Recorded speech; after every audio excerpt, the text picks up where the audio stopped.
Bonjour et bienvenue sur France 24 et sur Radio France Internationale. Nous sommes à Kinshasa, au Palais de la Nation, et notre invité est le président de la République, Félix Tshisekedi. Bonjour Monsieur le Président. Bonjour Monsieur Perelman. Et avec moi pour cet entretien, Christophe Boisbouvier de RFI. Monsieur le Président, bonjour. Bonjour Monsieur Boisbouvier. Monsieur le Président, les élections sont bientôt, elles sont prévues le 20 décembre. On a entendu beaucoup de rumeurs sur un possible glissement. Est-ce que ce scrutin se tiendra bien le 20 décembre en temps et en heure? Ça, c'est la première question. Et deuxièmement, est-ce que le financement est là? On a entendu le président de la commission électorale dire qu'il manquait 300 millions de dollars. Oui.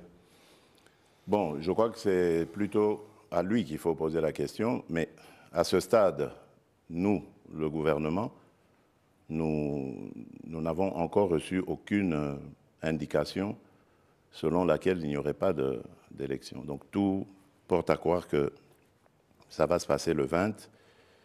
Et j'en veux pour preuve encore sa dernière déclaration, lorsque tous les candidats ont répondu à l'invitation de la CENI pour signer le code de bonne conduite et faire les derniers réglages, on va dire, pour ces élections. Donc, jusque-là, il n'y a pas de problème. Maintenant, ce qui reste à faire, évidemment, les 300 millions, il ne faut pas penser qu'ils viendront du coup. Donc, c'est étalé jusqu'à la période électorale. Et en ce moment, ce que je sais, c'est que le gouvernement est attelé à des discussions, en tout cas avec la CENI, pour trouver les voies et moyens d'y parvenir. Mais il n'y a pas d'inquiétude de ce côté-là, nous trouvons la solution. Alors la campagne pour ces élections présidentielles et législatives, elle débute ce dimanche matin. Oui. Et on sait qu'il y a de nombreuses interrogations, Monsieur le Président, sur la fiabilité du fichier électoral. L'opposition dit qu'il pourrait y avoir plusieurs millions d'électeurs fictifs. Est-ce que le scrutin pourra se dérouler sereinement? On sait notamment qu'il n'y a pas eu d'audit indépendant de ce fichier.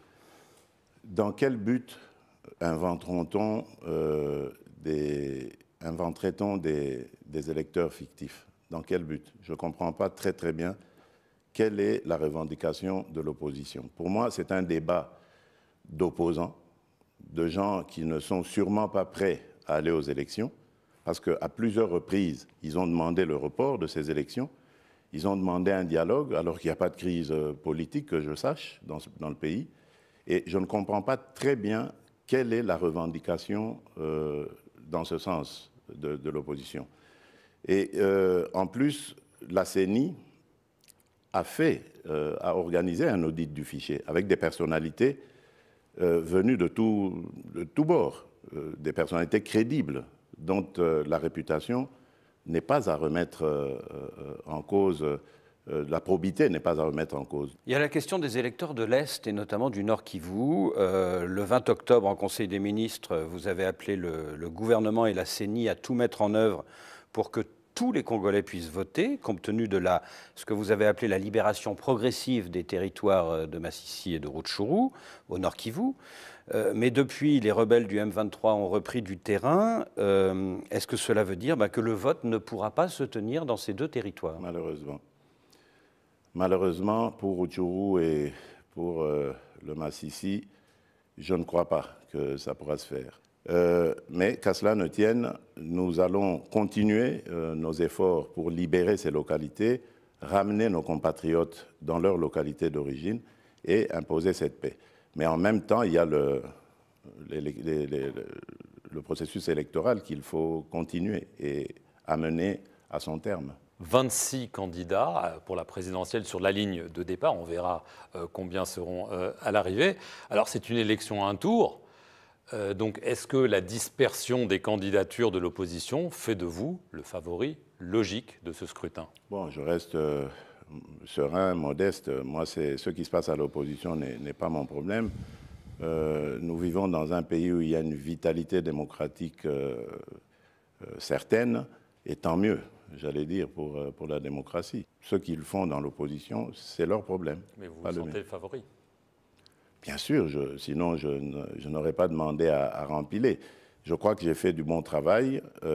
C'est vrai que beaucoup de choses restent encore à faire, mais le Congo revient de loin. Ça, il faut le reconnaître. Tous ceux qui viennent aujourd'hui, après 5 ans de ma présidence, presque 5 ans, me le disent très clairement. Les choses ont vraiment évolué dans le bon sens. Et même les paramètres en international le prouvent. Je fais ici allusion, par exemple, aux agences de notification qui nous ont maintenant attribué la note de triple B, par exemple. Donc, c'est pour vous dire que les choses évoluent dans le bon sens. Elles ne demandent qu'à être consolidées. Vous défendez votre bilan devant nous, vous l'avez fait devant le Parlement, mais certains de vos opposants, évidemment, ne sont pas d'accord. Moïse Katumbi... C'est le rôle de l'opposition. Oui, mais peut-être que les critiques peuvent être fondées. Par exemple, Moïse Katumbi parle de coupures d'électricité incessantes. Martin Fayulu, Denis Mukwege dénoncent la corruption des élites du pays. Est-ce que c'est de la pure opposition ou est-ce que, malgré tout, oui, il y a des coupures d'électricité, oui, il y a de la corruption? Mais les coupures d'électricité, ce n'est pas nouveau. Ce que nous faisons, c'est d'essayer de juguler justement ces coupures intempestives. Et nous le faisons en renforçant les capacités du barrage d'Inga, de Zongo 2. Je viens d'ailleurs d'inaugurer une centrale électrique là maintenant qui va desservir une dizaine de communes dans Kinshasa, et ça fait des millions de consommateurs qui vont pouvoir être, de clients qui vont pouvoir être accordés maintenant au réseau électrique. Donc nous essayons de juguler cela. Lorsque moi je suis arrivé à la tête de ce pays, il n'y avait que 9% de ménages, on va dire, dans la population qui avaient accès à l'électricité. Aujourd'hui, nous tournons autour de 20%, et l'objectif, c'est d'aller encore beaucoup plus loin. Donc, eux, ils peuvent parler. D'accord, Moïse Katumbi, bon, il a été gouverneur de la province du Katanga. À l'époque, elle n'était pas encore divisée en 4 morceaux, mais qu'est-ce qu'il en a fait? Je parlais d'ailleurs récemment de l'aéroport international qui est en train d'être construit, qui est déjà d'ailleurs terminé à Kolwezi. Il a été gouverneur pendant 9 ans. Il n'a même pas pensé à construire un aéroport international dans la capitale mondiale du cobalt. Aujourd'hui, des investisseurs pourront venir de partout sans devoir passer par Lubumbashi et chercher des petits cercueils volants pour arriver à Kolwezi. Ils vont venir directement avec leur jet privé ou leur avion régulier directement sur Kolwezi. J'ai des tas d'exemples comme ça qui peuvent démontrer que je n'ai aucune leçon à recevoir de Moïse Katumbi. Alors, il y a une affaire qui défraye la chronique, c'est celle du correspondant de Jeune Afrique, Stanis Pujakera. Il est détenu depuis 2 mois en prison. Il est accusé de diffusion de fausses informations. Il risque 10 ans de prison. Alors, il est accusé d'être à l'origine d'un rapport interne de l'ANR, donc les services secrets, mettant en cause les renseignements militaires dans le meurtre au mois de juillet de Chérubin Okende, qui est un proche de Moïse Katumbi. Le journaliste, l'association Reporters sans frontières, nie toute manipulation. Monsieur le Président, pourquoi tant d'acharnement contre un simple journaliste? Je ne suis ni à l'origine, ni en train de faire que... ni à l'origine de son arrestation, j'allais dire, ni en train de tirer les ficelles pour qu'on enfonce Stanis Pujakera. Je ne peux pas intervenir. Je n'interviendrai que peut-être plus tard, s'il est condamné ou quoi, pour une amnistie, grâce ou que sais-je. Si. Mais à ce stade, je n'ai rien à dire. Je suis le premier à être peiné par ce qui lui arrive, mais j'ai en même temps aussi besoin de savoir qu'est-ce qui s'est passé.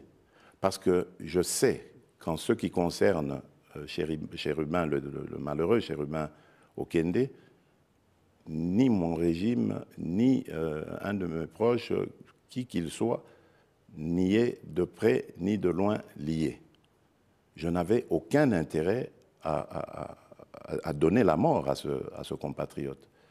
Parce que d'abord, remarquez, il était le porte-parole d'Ensemble, mais il n'a jamais pris la parole. Il ne gênait en rien le régime. Et quand bien même il y en a qui gênent plus que ça, qui profèrent des injures, des menaces, qu'est-ce qui leur arrive? Et pourquoi on s'en prendrait à Chérubin, le pauvre? Pourquoi chercherais-je à lui ôter la vie? Ça n'a pas de sens. Donc, pour moi, c'était aussi une curiosité. Je voulais aussi savoir, mais qu'est-ce que c'est? Pourquoi est-ce qu'on a voulu faussement attribuer au service de renseignement la responsabilité de la mort de Chérubin? Donc ça veut dire... ce journaliste est responsable. Ça veut dire... Non, le journaliste, on peut l'avoir manipulé en lui faisant croire que c'est une information de première main. Et ensuite, on désoriente en fait les enquêteurs. C'était peut-être ça le but. Alors, il y a un mois, le secrétaire général des Nations Unies, Antonio Gutiérrez, son envoyé spécial dans la région, ont parlé devant le Conseil de sécurité des Nations Unies et ils disent craindre une guerre directe entre le Rwanda et la RDC. Oui, mais à cause de qui? Les craintes sont là, d'accord, mais guerre directe. À qui la faute? Donc, nous sommes les victimes. Guerre, Monsieur le Président? Mais, moi, je n'exclus aucun scénario. Nous sommes les victimes. Donc, on n'a pas regardé dans notre direction. Il faut regarder dans la direction de ceux qui sont coupables de cette agression, de cette situation. Et nous disons, après avoir appelé plusieurs fois la communauté internationale à intervenir par des sanctions contre le Rwanda, si celle-là tarde à venir, nous allons nous protéger nous-mêmes. Nous allons utiliser nos propres moyens pour nous défendre, défendre nos populations. Y compris les armes. Mais à votre avis, comment est-ce qu'on pourrait faire autrement que par les armes? Combien de soldats rwandais, d'après vos informations, sont sur le sol congolais? Des milliers.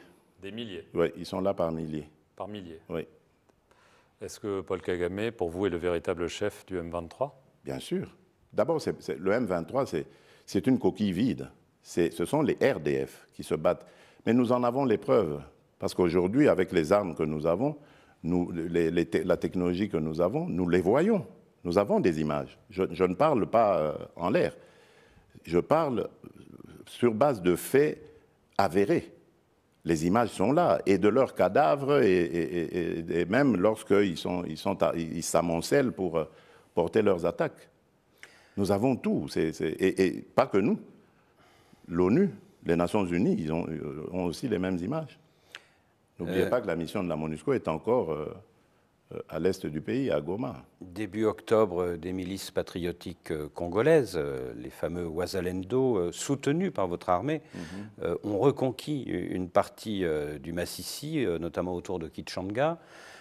Mais depuis, le M23 a repris le terrain perdu. Il menace à nouveau les localités, les villes de Saké et bien sûr de Goma. C'est donc un échec? Ils ne prendront pas Goma. Retenez-le, ils ne prendront pas Goma. Pourquoi? Mais parce qu'il y aura une réplique de notre part. Ils ne le feront pas. Mais là, quand même, il y a eu un échec, non? Oui, mais des Wazalendo, c'est normal. Qui sont les Wazalendo? Ce sont des patriotes, des civils au départ, des gens qui ont décidé de défendre corps et âme les intérêts de leur communauté. Parce qu'en son temps, ils n'avaient pas confiance en l'armée. Ils ne pensaient pas que l'armée était capable de les protéger. Donc ils ont pris leur courage à deux mains et se sont engagés dans ce combat. C'est même héroïque. Là où les FARDC peuvent les soutenir, s'ils sont dans leur giron, l'ordre est donné pour que celles-ci les soutiennent. Mais je ne m'en cache pas, parce que ce n'est pas un crime qu'ils commettent. Ils défendent leur patrie, et avec raison, et courage. Mais pas ce sont des héros, pas des criminels comme le M23 et les RDF du Rwanda. Alors, pour tenter de retourner la situation en votre faveur, vous avez aussi eu recours à des compagnies de sécurité occidentales, une française, Agemira, une roumaine, Congo Protection. Bien sûr, c'est pour renforcer les capacités. Ce sont des experts, attention, ce sont des experts qui sont eux-mêmes, qui ont eux-mêmes des carrières de forces spéciales, de commandos, etc., et dont la mission est de renforcer les capacités des forces de défense en situation réelle, sur terrain. En se battant? Ah, bien sûr, mais ils sont combien? Ils doivent être à nos côtés. Donc, ils sont combien, monsieur? 900?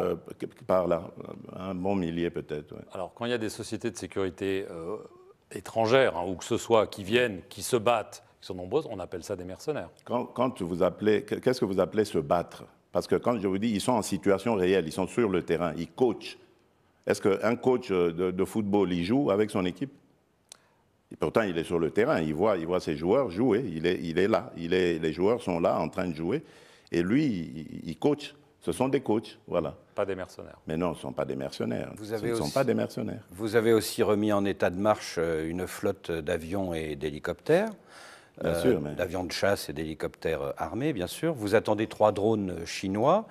Est-ce que vous comptez sur ces nouveaux moyens, ces renforts vous êtes bien renseigné, vous. Pour peut-être obtenir une victoire de prestige avant le rendez-vous électoral du 20 décembre? D'abord, nous ne les attendons pas. Ils sont déjà là, les drones. Ils sont là depuis quelque temps. Des drones d'attaque, hein? Bien sûr, mais qu'est-ce qu'il y a de mal là? Est-ce que vous comptez sur ces nouveaux moyens pour avoir une victoire militaire de prestige avant le 20 décembre? Je crois que je vous ai dit, non, je ne joue pas avec ça. Moi, je ne fais pas de politique politicienne, pas du tout. Moi, je défends les intérêts de mon pays et de mon peuple. Et je les défends avant, pendant ou après les élections. Je vous ai dit que pour Rutshuru, pour le Masisi, c'était mort pour les élections en ce moment. Je l'avale avec difficulté, mais je l'avale. Mais cela ne va pas nous pousser à baisser les bras. Donc l'urgence s'impose. Nos populations sont dans des conditions inacceptables. Il faut les ramener chez elles. Et donc, même pendant le processus électoral, les efforts pour les ramener vont continuer. Donc vous voyez que ce n'est pas lié du tout à un résultat quelconque qu'il faudrait avoir avant le 20 décembre. Monsieur le Président, merci de nous avoir reçus à Kinshasa. Et merci à vous de nous suivre sur nos 2 chaînes, France 24 et Radio France Internationale.